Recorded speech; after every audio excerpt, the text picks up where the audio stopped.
The Pomodoro technique is one of the best time management tools of all time. In this video, I'll show you how it works, what are the benefits of this method, and how to incorporate it in your work routine. Over the last 10 years, I experimented with many productivity tools, and I always come back to this one. The Pomodoro technique is one of my top favorites, and I recommend it to everyone around me. I really love it because it helps me focus, get a lot of work done, beat procrastination, and be productive. For the history, it's entrepreneur Francesco Cirillo who developed the system in the late 80s. He used tomato-shaped kitchen timer to monitor his work as a university student.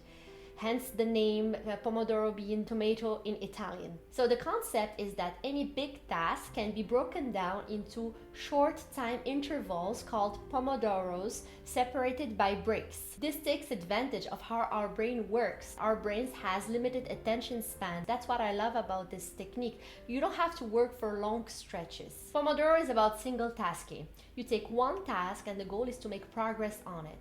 You work for 25 minutes of focused, undistracted work. Then you take a break for 5 minutes. Rinse and repeat 3 other times. And after the 4th Pomodoro, you take a longer break of 20 to 30 minutes. So you intensify your work and then you go for planned rest. It's like a HIIT training. When you have this high intensity interval trainings, you go all out and then you have a break. It's the opposite of going for a long, easy run. This method is so easy, you can start right away. To track your Pomodoro, you can use the timer in your phone, set it to 25 minutes.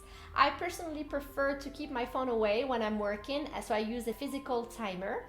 But I also experimented with timer apps on my phone. There are many that can help you keep track of your Pomodoros.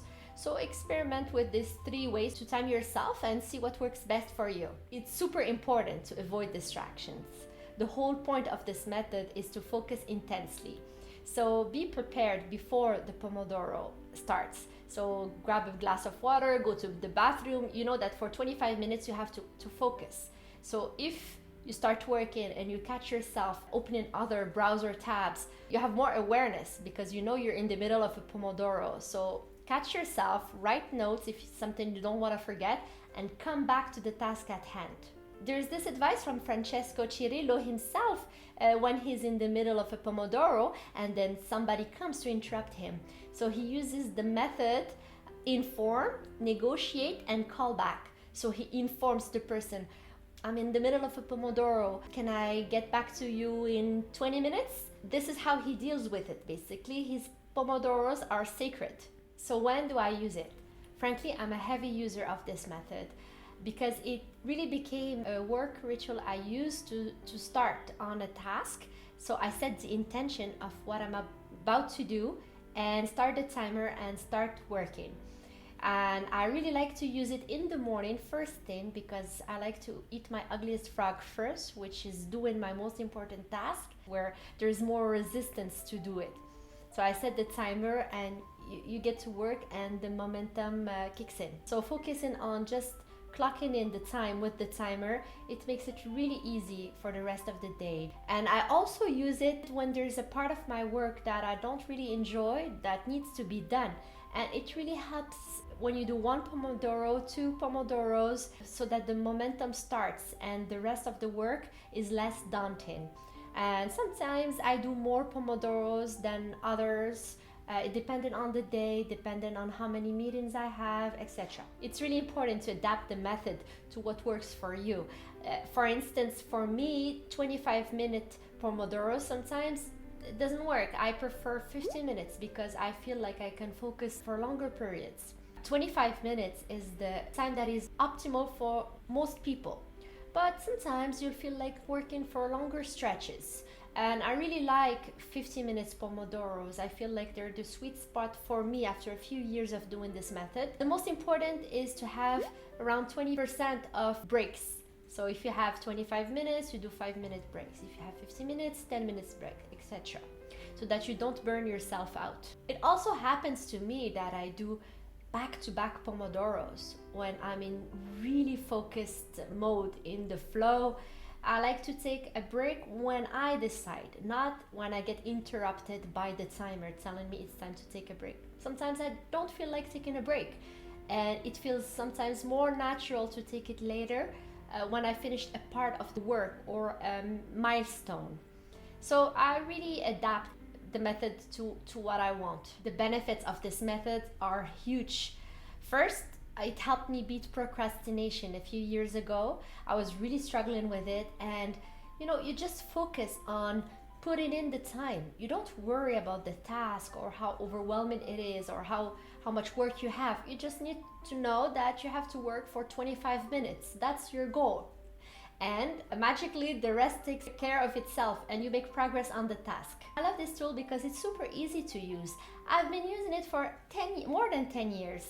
And there are other productivity tools and time management tools I experimented with and I don't use anymore because maybe there's too much complexity, and complexity is the enemy of execution. And sometimes simple tools are effective and we don't need complexity. And this one is super easy to learn, and everybody has access to a timer, and it's a fun method. It's really nice when you finish a Pomodoro and you get to cross it off and count how many Pomodoros you had in your day, because you know that, for instance, you had 5 hours of focused work today, and compare it to yesterday where you only had 2 hours of focused work. So you become really realistic and understand the quality of work that you're actually doing. You become very intentional on the task that you're going to work on, and you end up most of the time working on what really matters. And another nice benefit of this method is that you learn to make better estimations, because you ask yourself, how many Pomodoros do I think it's going to take me to do this task? And then you can compare your forecast with the actual, and then next time you can make better estimate, and you become a better planner of your day, and you know how many commitments you can handle at once and when to say no. Another beautiful thing about the Pomodoro method is that it helps you train your focus, because before starting the Pomodoro, you know what you're supposed to be working on. So when your mind goes thinking about another topic or about something else, or when you find yourself opening a browser tab or going on social media, you know right away that this is not what you've committed to, and it's easier to catch yourself and make you come back to the present moment and finish the task at hand. So I really encourage you to try this method. It's easy, you can get started right away, and if you find yourself distracted during a Pomodoro, please don't beat yourself up. It happens to everyone, and the goal is just to catch yourself and come back to the work at hand. This is the criteria of success. It's catching yourself when you're distracted. So the goal is just to use it as a tool, and it's here to serve you.